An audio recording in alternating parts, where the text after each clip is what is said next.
Good morning, students. Very good morning, ma'am. Yes, welcome to Chemistry concept. P block. Chemistry concept और chapter हमारा कौन सा? P block. P block. और P block में भी group 13 हो गया है ना? हाँ. कौन सा ग्रुप चल रहा है? Group 14. Group 14। Group number 14 poem याद है कि भूल गए हो? याद है? बोलो तो। काशी गए शंकर प्रभु फ्लावर लेने. काशी गए शंकर प्रभु फ्लावर लेके। ये सारे आप सिंबल याद रखना। जीई नाम पता है तुझे? जर्मेनियम। गैलियम तो GA होता है। और ये वाला सिलिकॉन. सिलिकॉन। और ये कार्बन. टिन। टिन. हाँ. और ये लीड. लेड। सब लोग लीड बोलते हो, लीड नहीं लेड। लेड, हाँ ओके। लेड बोलते हैं इसे। और ये फ्लेरोवियम है ना? तो कितने साल लगेंगे तुझे ये प्रिपेयर करने में? 5 मिनट लगेंगे. 5 मिनट लगेंगे? अच्छा, मुझे लगा सालों लग जाते हैं बच्चों को प्रिपेयर करने में, करते नहीं है तब भी। हो जाएगा, ठीक है। काशी गए शंकर प्रभु। इसका electronic configuration, covalent radius, ionization, enthalpy, वो सारे टॉपिक हमने कवर कर लिए हैं। आज हम शुरू करने के लिए जा रहे हैं टॉपिक 11.5.4। टॉपिक का टाइटल है इलेक्ट्रो नेगेटिविटी। बच्चा, तूने थर्ड चैप्टर के वीडियो अब तक देखी कि नहीं देखी? तो पूरा देखा. थर्ड पूरा देखा है। तो ये इलेक्ट्रोनेगेटिविटी क्या है वो समझा मेरे को अभी। यार कैसे चले यार। देख, कोई कोवेलेंट बॉन्ड है जैसे C और O के बीच में। कोवेलेंट बॉन्ड क्या होता है? शेयरिंग से जो बनता है. शेयरिंग से जो होता है। ये इलेक्ट्रॉन कार्बन का, वो इलेक्ट्रॉन. ये इलेक्ट्रॉन ऑक्सीजन का, शेयरिंग वाला बॉन्ड है, ठीक है। अब ये जो पेयर शेयरिंग है वो एग्जैक्ट बीच में रहेगी या किसी के तरफ चली जाएगी? वो साइज पे मैटर करेगा. साइज पे मैटर करेगा। हाँ, तो किसकी तरफ चली जाएगी? इसका साइज बड़ा है. यहाँ पे इसका जो न्यूक्लियस है ना, इसमें 8 प्रोटॉन है और कार्बन के न्यूक्लियस में 6 प्रोटॉन है। उसकी तरफ. इसका टावर जो है वो पावरफुल है क्योंकि 8 प्रोटॉन इलेक्ट्रॉन को आसानी से अपनी तरफ खींचते हैं। तो जो खींचने की जो ताकत है, उसको इलेक्ट्रॉन. अभी किसी के पतंग को काटना या लूटना, इसे क्या बोलते हैं? इलेक्ट्रोनेगेटिविटी. तो इसका डेफिनेशन मैं हर बार ये चीजें क्यों करवा रही हूँ, ताकि अभी भी किसी का बाकी हो तो हो जाए। तो इलेक्ट्रोनेगेटिविटी का डेफिनेशन सबको पता होना चाहिए अपने क्लास में कि capacity to attract, capacity to attract shared electron pair towards itself. पूरा डेफिनेशन एक बार बोल तो। Capacity to attract shared electron pair towards itself. Yes, कि दूसरों के जो इलेक्ट्रॉन है उसको अपनी तरफ खींचने की जो कैपेसिटी है, इसे क्या बोलते हैं? इलेक्ट्रोनेगेटिविटी। अभी भी जिस बच्चे के ये कंसेप्ट पुअर है, तो वापिस किसके वीडियो आप देखोगे? चैप्टर नंबर 3 के। क्योंकि चैप्टर 3 में जो जो वर्ड्स हमने सीखे थे, आपको नहीं लगता अब हर एक चैप्टर में आ रहे हैं? तो ये पूरी केमिस्ट्री के लिए बेसिक कंसेप्ट है ना? तो चैप्टर 3, चैप्टर 1, 2 फिर से आपको करना चाहिए। एक बार फिर से वीडियो देखो। तो इलेक्ट्रोनेगेटिविटी क्या है? Yes, capacity to attract shared electron pair towards itself. जो छोटे साइज वाले होते हैं ना, छोटे साइज वाले, वो हमेशा इलेक्ट्रॉन गेन करने का टेंडेंसी रखते हैं, और बड़े साइज वाले लूज करने का. यस. अब आप टॉप टू बॉटम इस ग्रुप में जाओगे तो साइज इंक्रीज होगी. तो साइज इंक्रीज होगा. इंक्रीज होगा कि नहीं? हाँ. तो जिसका साइज बड़ा है वो lose करेगा. इलेक्ट्रॉन लूज करेगा, हम्म. जिसका साइज छोटा है वो gain करेगा. वो गेन करेगा. छोटू वाला नेगेटिव है और मोटू वाला पॉजिटिव है. तो आप ग्रुप में टॉप टू बॉटम मूव होंगे तो इलेक्ट्रॉन नेगेटिविटी के बारे में क्या बोलोगे? डिक्रीज डिक्रीज होगा. तो electronegativity decreases while moving down the group and electropositivity increases while moving down the group. तो ये चीजें अब अच्छे से आप समझ लो. कब तक रट्टा मारोगे? ये चीजें तो ऐसे कोई चॉकलेट खाते खाते हुए भी बता दे, छोटू और ये बड़ा. अब तो सबको पता चल गया होगा ना कि ग्रुप में टॉप टू बॉटम जाते हैं तो साइज इंक्रीज होता है. जब आप चैप्टर 3 पढ़ रहे थे ना तब डर सा लगता था, अब तो ये रूटीन हो गया आपका, है ना? सोते सोते भी ये सीन तो याद आ जाए. और इसको ग्रुप बोलते हैं वो समझ में आ गया ना. पीरियोडिक टेबल में कितने ग्रुप है? तू मत बोलना, इसको बोलने दे. पीरियोडिक टेबल में ग्रुप कितने हैं विघ्नेश? खलास. तू कौन से नंबर का ग्रुप पढ़ रहा है ये तो देख. ये तो 14 नंबर के. हाँ तो कितने ग्रुप है? तो बीच में तो पीरियड आते हैं ना. बीच में कहाँ पीरियड आते हैं? ग्रुप कितने हैं पीरियोडिक टेबल में? 18 ग्रुप है. बीच में 10 ग्रुप्स है. बीच में 10 ग्रुप्स भी है ना. तो ऐसे पढ़ा ना अपन. हाँ तो उनको भले ऐसे पढ़ा पर वो ग्रुप तो है ना. ऐसा है क्या? तो कितने ग्रुप है पीरियोडिक टेबल में? 18 ग्रुप है. देखो सीन हो गया है तो अपने सामने ही. अरे नहीं. और पीरियड कितने हैं? 7. हाँ तो ये 7th पीरियड का एलिमेंट है और ये सेकेंड पीरियड का. फर्स्ट पीरियड में कितने एलिमेंट है? हाइड्रोजन और हीलियम. सिर्फ 2, हाइड्रोजन हीलियम. हीलियम. डन. और सेकेंड पीरियड में सेकंड पीरियड. 2 उधर 5 6 कितने हो गए? 6. हाँ. हे भगवान 8. हाँ. इसलिए हम इसमें 8 ऐड नहीं करते हैं.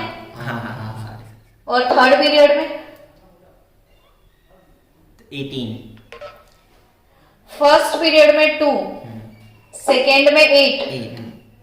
थर्ड में 8. फोर्थ में 18. 18, फिफ्थ में 18. सिक्स्थ में 32. और सेवंथ में भी 32. अच्छा वो मैंने ये तो पूछ लिया, नहीं तो मुझे तो पता है. मुझे तो मतलब ऐसा था कि सब बच्चों को ये तो बहुत अच्छे से बाय हार्ट हो गया होगा. ये तो periodic table is the most IMP concept for 11th and 12th student, है ना? ये मैंने नहीं बोला था, ग्लेन टी सीबॉर्ग ने बोला था. मेरी नहीं सुनो तो कोई बात नहीं, उनकी तो सुनो. हाँ तो 2, 8, 8, 18, 18, 32, 32 7 पीरियड है ऑल टुगेदर और 18 ग्रुप है. और फर्स्ट पीरियड में 2 एलिमेंट, सेकेंड में 8, 8, 18, 18, 32, 32. चलो अब पीरियड में आप लेफ्ट टू राइट मूव होते हो ना तो साइज डिक्रीज होता है.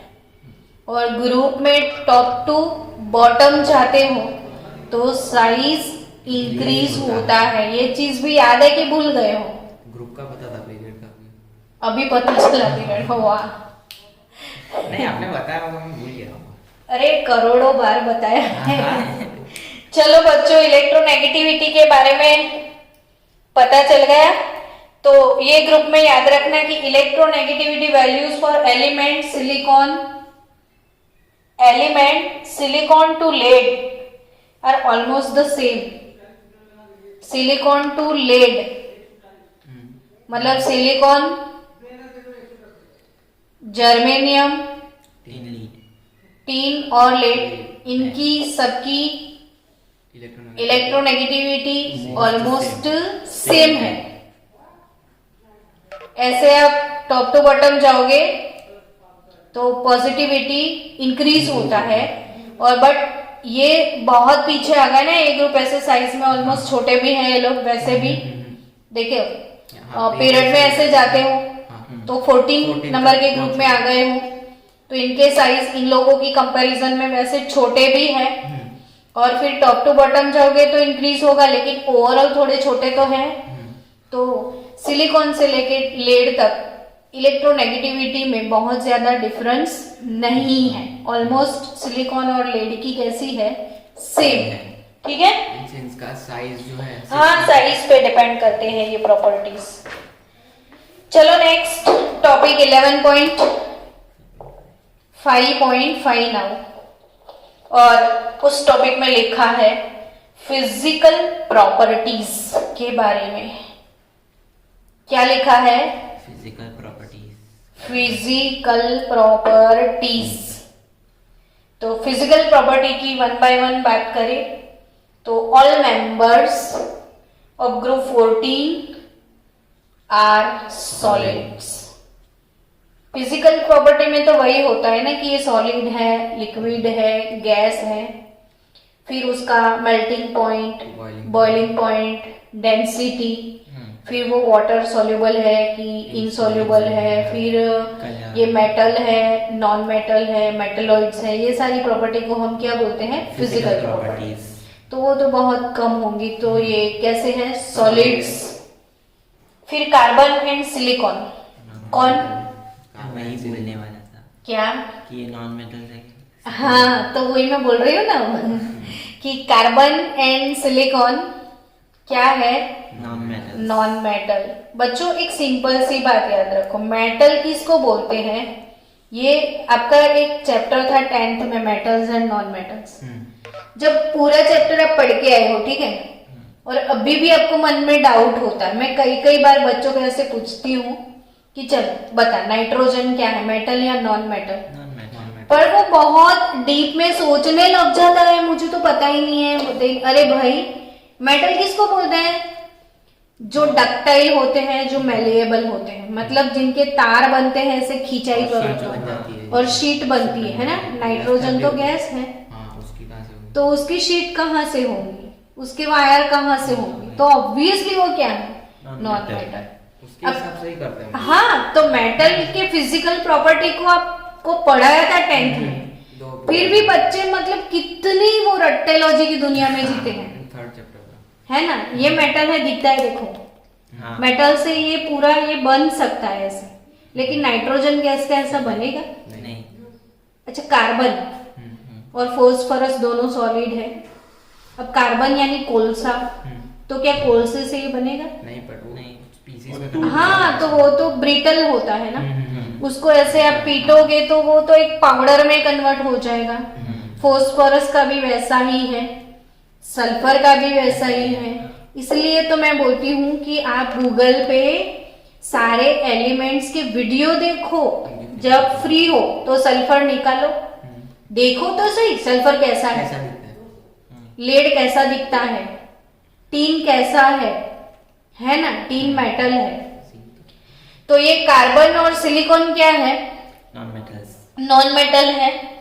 अब जर्मेनियम क्या है? इसमें जर्मेनियम, तो जर्मेनियम मेटलॉइड है। अब पता है मेटलॉइड क्या है? मेटल वो पूछने वाला था तू मुझे। तो जो मेटल भी नहीं है, नॉन मेटल भी नहीं है, वो तो नोबल गैस। हाँ। लेकिन जो थोड़ा थोड़ा मेटल है, थोड़ा थोड़ा नॉन मेटल, जिसके अंदर दोनों कैरेक्टरिस्टिक है, आधा मेटल सा आधा, हाँ, तो ये मेटलॉइड, ठीक है। इनको तो कैसे पहचानेगा? इसको कैसे पहचानिएगा? तो इसको इसकी प्रॉपर्टी से ही पहचानेंगे कि ये दोनों तरीके की प्रॉपर्टीज शो करते हैं। कभी कभी थोड़े बहुत प्रॉपर्टी किनके जैसे होते हैं? मेटल जैसे। यानी मेटल के और भी प्रॉपर्टी है ना, डक्टाइल और मेलिएबल के सिवा, कि metals are good conductors of heat and electricity. तो जर्मेनियम इलेक्ट्रिसिटी कंडक्ट करता है, इसलिए यस, तो जर्मेनियम इलेक्ट्रिसिटी कंडक्ट करता है, सेमीकंडक्टर है ये। तो germanium is a metalloid whereas tin and lead are soft metal. tin and lead दोनों कैसे हैं? सॉफ्ट मेटल्स हैं.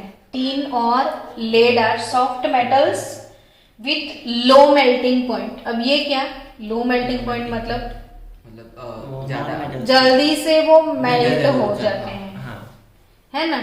ये टीन तो बहुत जल्दी मेल्ट हो जाता है. और आपने देखा होगा अगर आपके घर में बहुत पुराने बर्तन है ना, तो वो जो पीतल के और तांबे के यानी कॉपर के जो बर्तन आते थे, इसमें पुराने वाले लोग ऐसे टीन का लेयर चढ़ाते थे. तो घर के बाहर मतलब पूरी सोसाइटी में ऐसे लोग आते थे जो टीन को मेल्ट करके बर्तन के अंदर उसका लेयर चढ़ा के देते थे.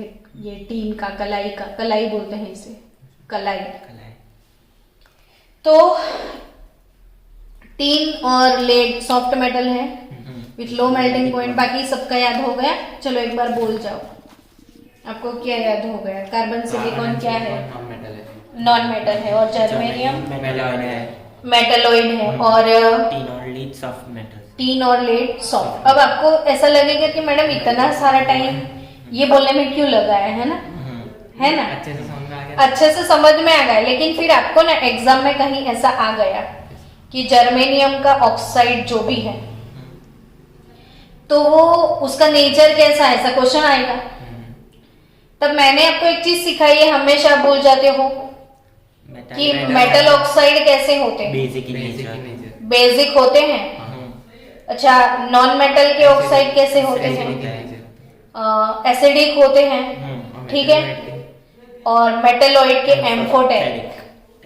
तो ये जर्मेनियम ऑक्साइड एम्फोटेरिक होगा. यानी यहां से अब ये पकड़ के चलो कि ये वर्ड का मतलब भी मुझे बहुत अच्छे से पता है. एम्फोटेरिक मीन्स क्या होता है कि जिसका एसिडिक प्रॉपर्टी भी है, जिसका बेसिक प्रॉपर्टी भी है. मैंने ऑक्साइड सिखाए थे उस दिन भाई तुझे. मैं भी था. हाँ, तो 4 टाइप के ऑक्साइड होते हैं.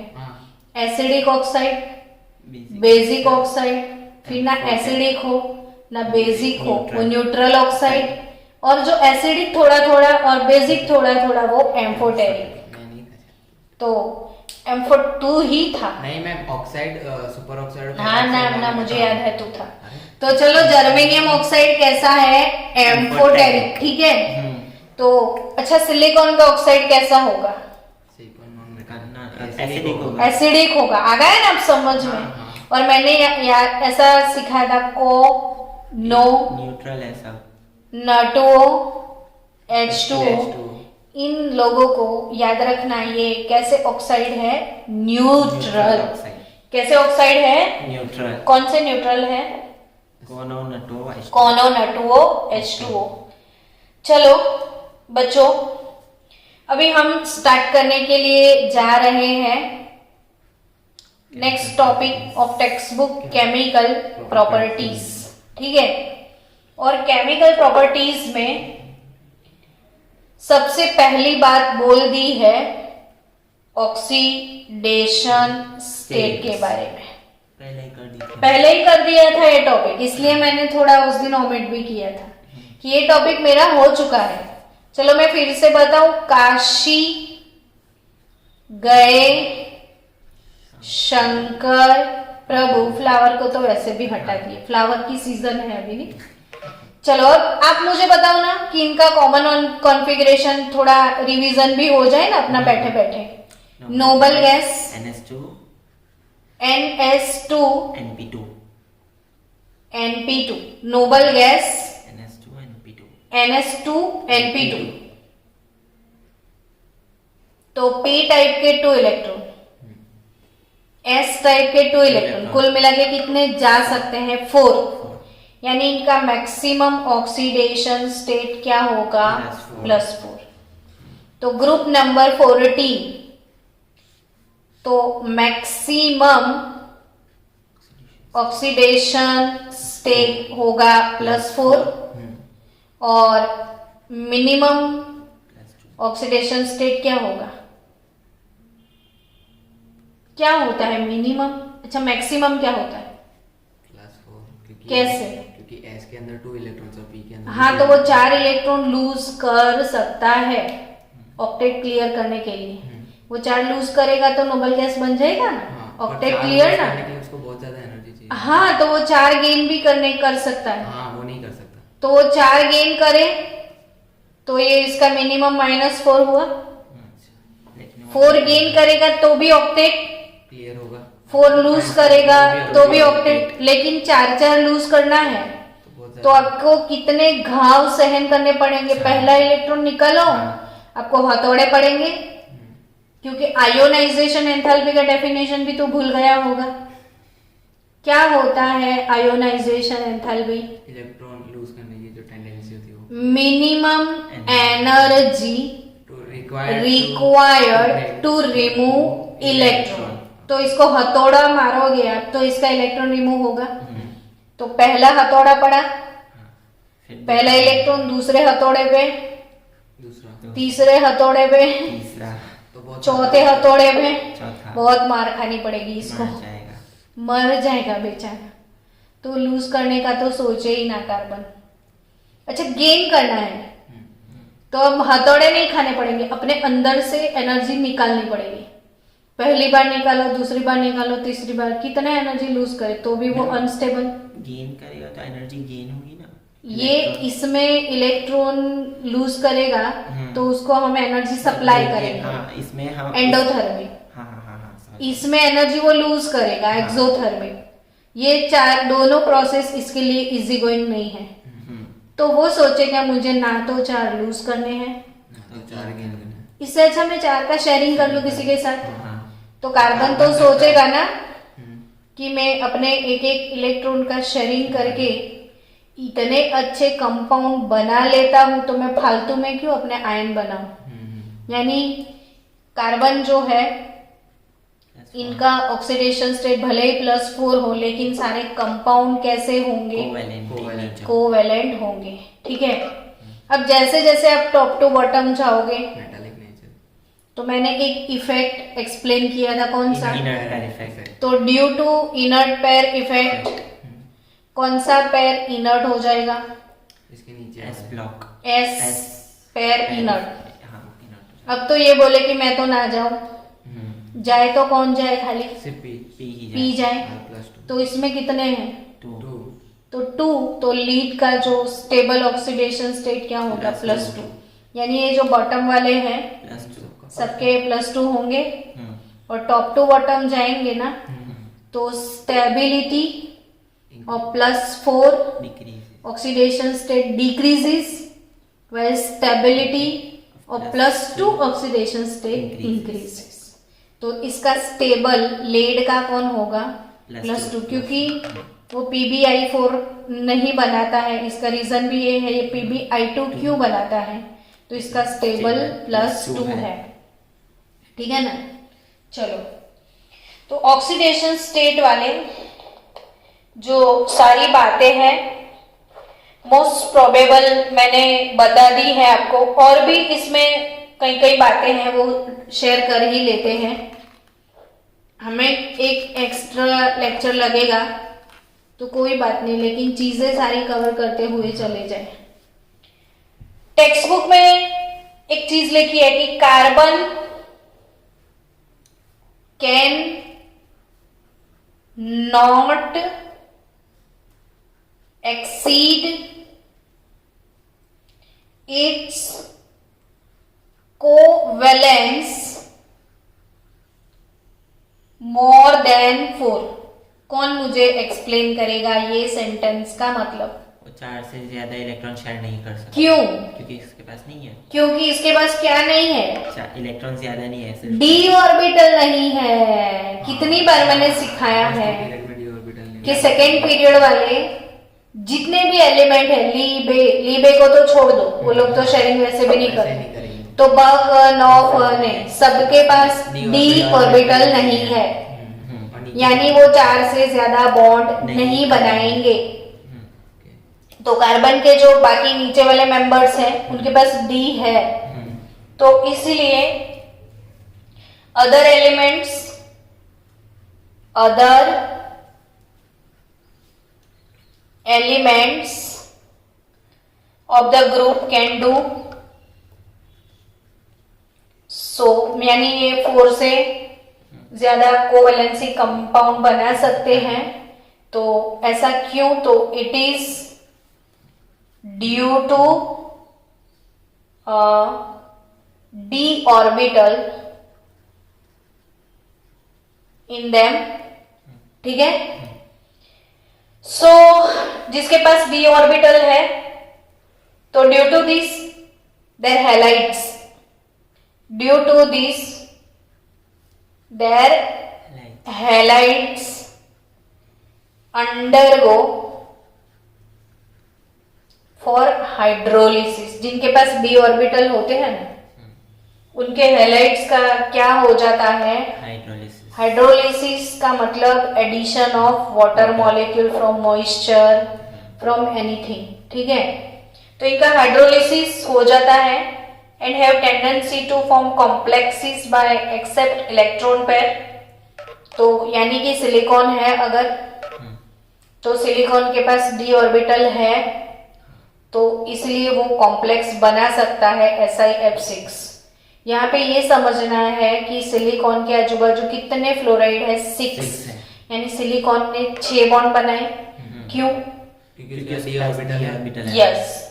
जर्मेनियम भी 6 कोवैलेंसी वाला कॉम्प्लेक्स बना सकता है क्योंकि इसके पास d ऑर्बिटल है। टीन जो है वो हाइड्रोलिसिस होने के बाद ऐसे कंपाउंड भी बना सकता है क्योंकि इसके पास d ऑर्बिटल है। तो जिनके पास d नहीं है, इनके कंपाउंड, जैसे कार्बन का कंपाउंड है CCl4, तो ये कार्बन का जो हैलाइड है, बट कार्बन के पास d ऑर्बिटल नहीं है, तो वो पानी से अपने इलेक्ट्रॉन एक्सेप्ट नहीं करेगा, तो इसका हाइड्रोलिसिस भी नहीं होगा। लेकिन जिनके पास d ऑर्बिटल है, अब जो d ऑर्बिटल होते हैं ना बच्चों, लास्टली वैकेंट होते हैं। अब वैकेंट होते हैं तो अगर वाटर है, ठीक है, तो इसमें ऑक्सीजन के पास क्या है? लोन पेयर है। लोन पेयर है, तो वो लोन पेयर अपनी इसकी वैकेंट d ऑर्बिटल में रख देगा। आया समझ में? समझ में? ये कंपाउंड कोई भी है, वो वाटर के साथ अगर रिएक्ट करता है, तो रिएक्शन तो तभी होता है ना जब इलेक्ट्रॉन का लेन देन होता है, हाँ या ना? तो इसके और इसके बीच में रिएक्शन हुआ, मतलब इसके साथ वाटर ने कुछ तो इंटरेक्शन किया। तो इसमें ये एलिमेंट इंटरेक्शन में क्या करते हैं? इलेक्ट्रॉन देते हैं, इलेक्ट्रॉन लेते हैं। पर इसमें ये तो ऑलरेडी वो खा पी के डकार मार के बैठा है। अब CCl4 तो डकार मार के ही बैठा है ना, वो शेयरिंग वेयरिंग करके सब स्टेबल हो गया। अब कोई दूसरा आए कि मेरे को दे दो, आपकी ऑर्बिटल दे दो, मुझे भाड़े पे चाहिए, तो उसके पास अगर वैकेंट होगा तो देगा, पर नहीं है तो नहीं। तो नहीं है तो नहीं देगा। तो जिसके पास वैकेंट ऑर्बिटल होते हैं वो दे देते हैं अपनी ऑर्बिटल, और इसमें इलेक्ट्रॉन रखते हैं ये लोग। मैम लेकिन वो 3 लीड के जो d ऑर्बिटल है उसमें 10 इलेक्ट्रॉन्स है, वो फुल है, तो एक्स्ट्रा इलेक्ट्रॉन्स कहाँ पे जाएंगे? क्या फुल है? d ऑर्बिटल किसकी? 3 लीड जो नीचे के एलिमेंट्स है हाँ। उसकी। चलो मैं तेरे को एक चीज समझाती हूँ। बच्चों एक क्वेश्चन आया है और मैं वही क्वेश्चन उठा के ले रही हूँ क्योंकि कल मैंने कार्बन मोनोऑक्साइड आपको एक्सप्लेन किया था कि कार्बन मोनोऑक्साइड ऐसे कार्बोनिल कंपाउंड बनाता है। तो अभी आपका डाउट खत्म कर देती है। निकल है ना, क्या है? निकल। निकल का नंबर किसी को पता है? 28 नंबर होता है। तो निकल का नंबर 28 यानी इसका कॉन्फ़िगरेशन होगा आर्गन, आर्गन के बाद 3D और 4s होगा। क्या होगा? 3D और 4s, ठीक है। D में कितनी सब ऑर्बिटल होते हैं? 5 और ये 4s। अब इसका कॉन्फ़िगरेशन 28 है ना, तो मैंने सिखाया हुआ है 28 तो 3D 8, तो 1 2 3 4 5 6 7 8 हुए और 4s में 2 होते हैं। अब आप सोचोगे कि ये कार्बोनिल आया, ये भी इसके साथ बॉन्ड बना रहा है, तो कैसे बनाएगा? तो कार्बोनिल जो है इसके आने से इसका ऑक्सीडेशन स्टेट नहीं बदलेगा, जो है 0 की 0 ही रहेगी। अब बच्चों, कार्बोनिल काफी स्ट्रॉन्ग है एज अ लिगेंड, तो ये जब आएगा ना तो इसको बोलेगा चल मेरा घर खाली कर, निकल यहां से, गुंडा की तरह रहेगा ये। तो होगा क्या, ये डी समझना है बच्चों, ये डी ऑर्बिटल है, इसमें 8 इलेक्ट्रॉन है, ये तो आपको पता है ना।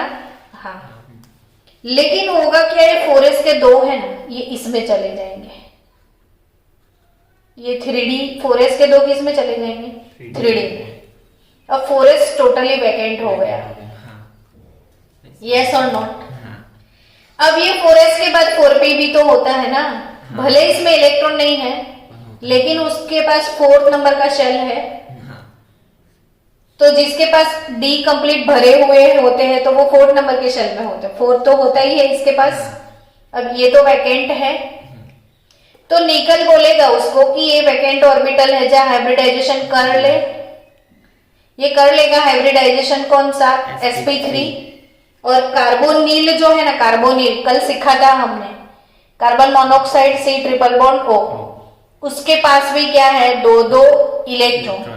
तो कार्बन अपने दोनों इलेक्ट्रॉन इसमें शिफ्ट करेगा। ये घर मेटल के थे, समझ में आया? हाँ, ये घर निकल मेटल के थे, और इलेक्ट्रॉन किसके हैं, CO के।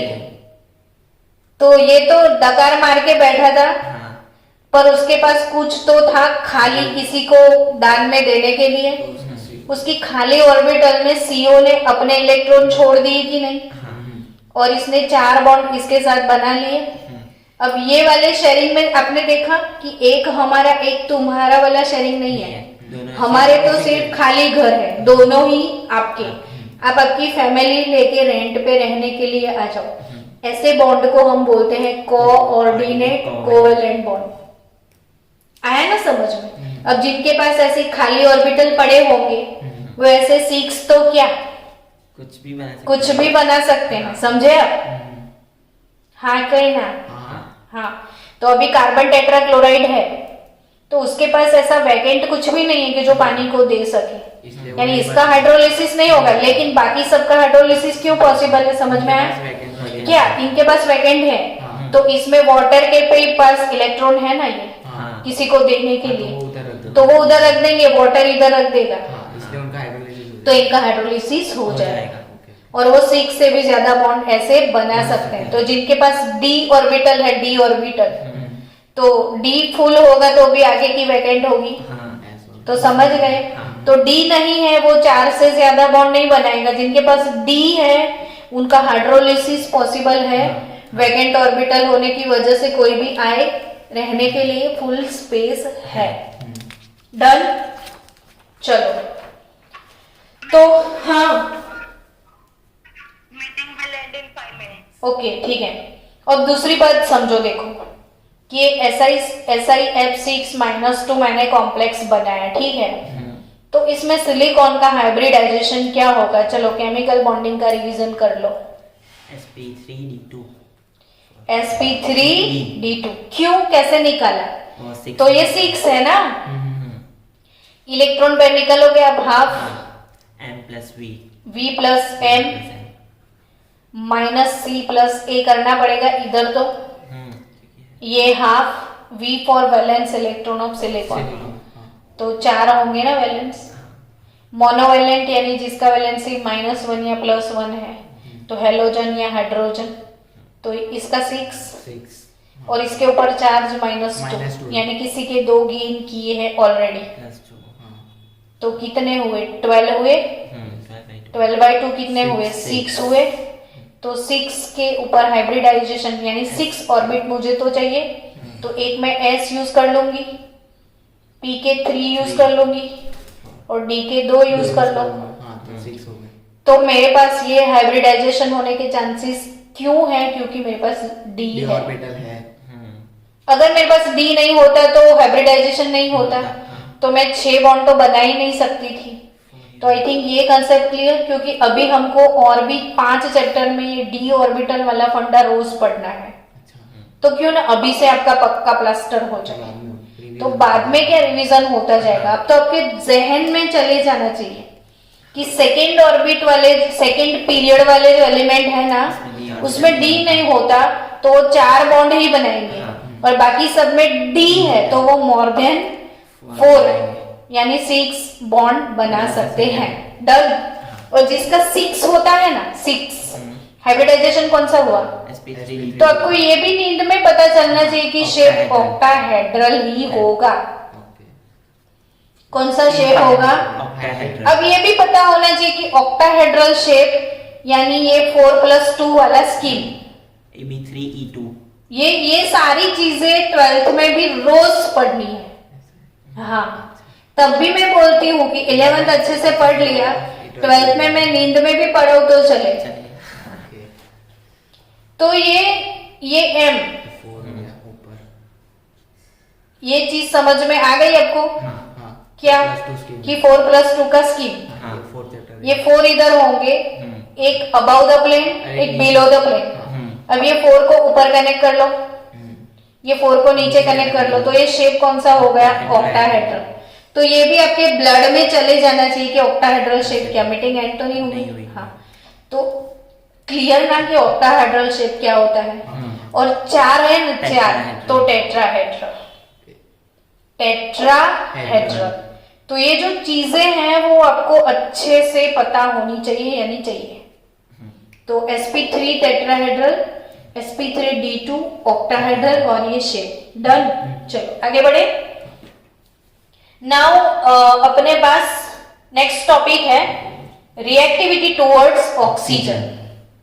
कौन सा टॉपिक है next? Reactivity towards oxygen. Yes, reactivity towards oxygen. अब मैं ना बोलूं तो भी आप बोलोगे कि हाँ, ऑक्सीजन के साथ लोग क्या बनाते हैं?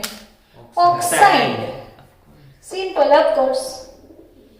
तो जिनका ऑक्सीडेशन स्टेट +2 होगा, और यहाँ पे +4 भी पॉसिबल है। ऑक्सीजन का तो फिक्स -2 ही है ना, तो इनका M और O +2 -2 तो डायरेक्ट MO टाइप का ऑक्साइड बनेगा। और ये 4 और 2 ले लिया, ये 4 ये 2 कॉमन निकाल दो, 2 तो 1 नहीं 2 और 1 तो M1O2 यानी MO2। समझ गए? अब आप खुद बोल सकते हो कि मैडम ये ऑक्सीजन के साथ रिएक्शन करके ऑक्साइड बनाएंगे, लेकिन 2 टाइप के, MO और MO2। और वैसे भी आपको पता है CO भी बनता है, CO2 भी बनता है। डन। CO भी बनेगा, CO2 भी बनेगा, CO2 भी बनेगा, CO भी बनेगा, CO2 भी बनेगा। तो इनका ऑक्साइड टाइप MO भी रहेगा, MO2 भी रहेगा। उधर देखते जाना, कनेक्ट कर दे। चलो 5 मिनट वेट करते हैं, सब लोग आ जाए, तो मैं तो पैसे लूंगी। चलो हो गया फॉर्मूला MO एंड MO2। अब इसमें आपको सबके जो ऑक्साइड है ना, इसके बारे में क्वेश्चन आएंगे, वो याद रखने हैं, ठीक है?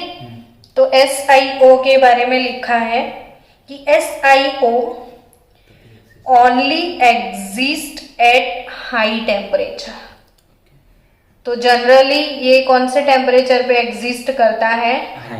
Exist at high temperature. बाकी SI का तो हमेशा O2 MO2 टाइप का ऑक्साइड ही अवेलेबल है। सिलिकॉन की बात करें तो जानते हो SiO2 को देखा है कभी?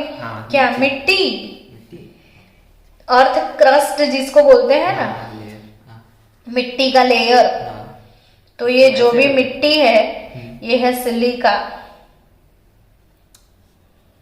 मैम ये ऐसा क्यों हाई टेम्परेचर पे क्यों मिलता है? ये नहीं मिलता है हाई टेम्परेचर पे, थोड़ा टेम्परेचर हाई रखोगे तब ये दोनों रिएक्ट करेंगे और मिलेगा, लेकिन स्टेबल नहीं है ये। स्टेबल इसका क्या है? SiO2 वाला जो आपको हर जगह दिखता है, SiO2। इसके तो टोटल 22 एलोट्रॉप्स हैं। यानी ये SiO2 सिर्फ मिट्टी के फॉर्म में नहीं दिखता, बहुत सारे फॉर्म में आपको दिखेगा। जैसे कार्बन है ना, तो आपको 3 नहीं, कार्बन के भी बहुत सारे हैं। 3 तो क्रिस्टलाइज है, क्रिस्टल वाले, मतलब क्रिस्टलाइन, सॉरी। 3 कैसे हैं? क्रिस्टलाइन। मैंने वीडियो स्टार्ट किया ऑन है ना? हाँ। तो 3 तो क्रिस्टलाइन है और बाकी सारे अमोर्फस है। जिसे हम आंखों में काजल लगाते हैं तो वो क्रिस्टलाइन नहीं है, अमोर्फस है, लेकिन है वो कार्बन का एलोट्रोप। समझे?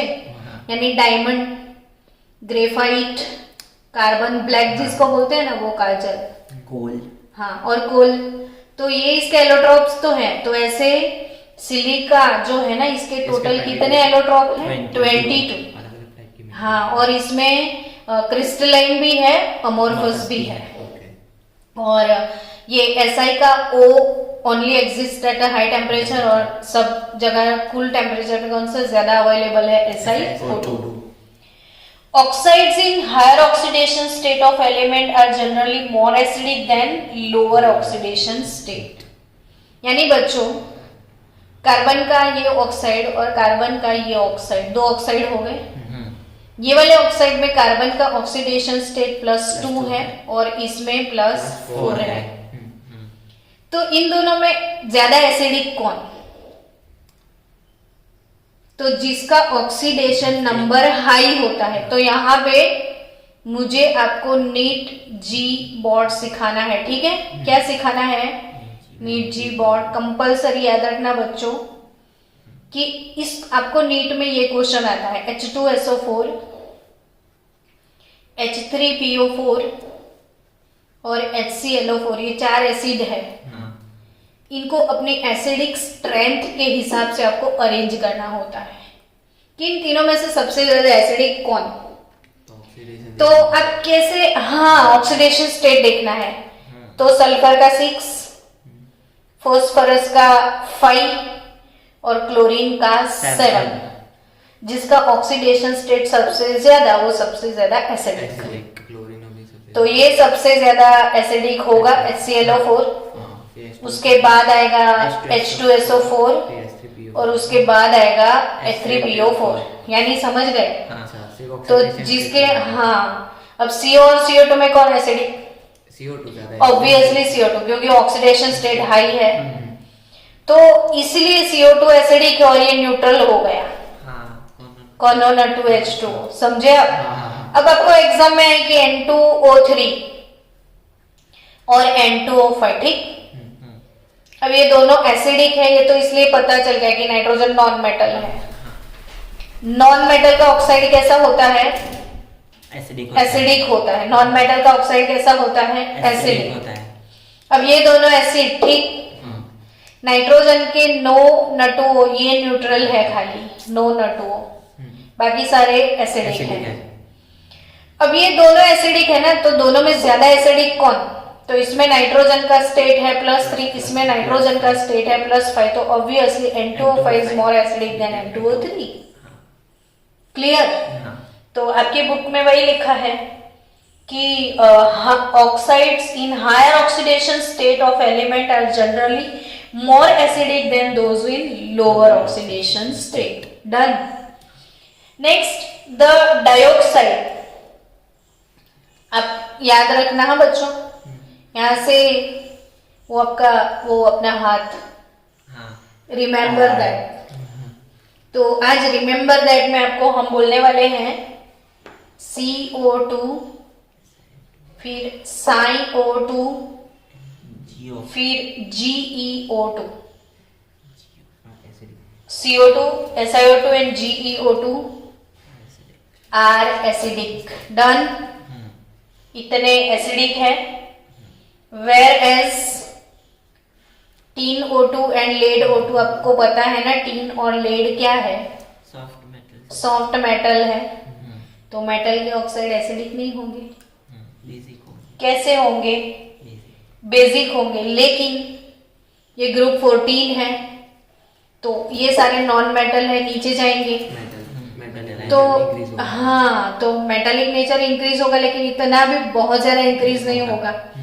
तो ये एसिडिक है और ये मेटल होने की वजह से बेसिक हो गए, तो थोड़े थोड़े एसिडिक भी रह जाएंगे, थोड़े थोड़े बेसिक भी हो जाएंगे, यानी टीन के वो कैसे हो गए, एम्फोटेरिक। और ये सारे एमसीक्यू हो जाएंगे, है ना। टीन डाइऑक्साइड और लीड डाइऑक्साइड दोनों का नेचर कैसा है, एम्फोटेरिक। अब सीओ, तो सीओ मैंने कब से सिखा के रखा है कि न्यूट्रल है ना। सीओ कैसा है, न्यूट्रल। जीईओ मैंने अभी थोड़ी देर पहले आपको सिखाया था कि डिस्टिंक्टली एसिडिक, ऐसा मैंने जर्मेनियम का बोला था कि एम्फोटेरिक है। तो अभी भले आपकी टेक्स्ट बुक में एसिडिक लिखा है, लेकिन वो एम्फोटेरिक में भी कंसिडर कर लेना, है ना, क्योंकि ये पूछते हैं तो मोस्ट प्रोबेबल एसिडिक ऑप्शन नहीं होता, तो एम्फोटेरिक जर्मेनियम का हो सकता है कभी कभी। चलो नेक्स्ट, इसमें टीन और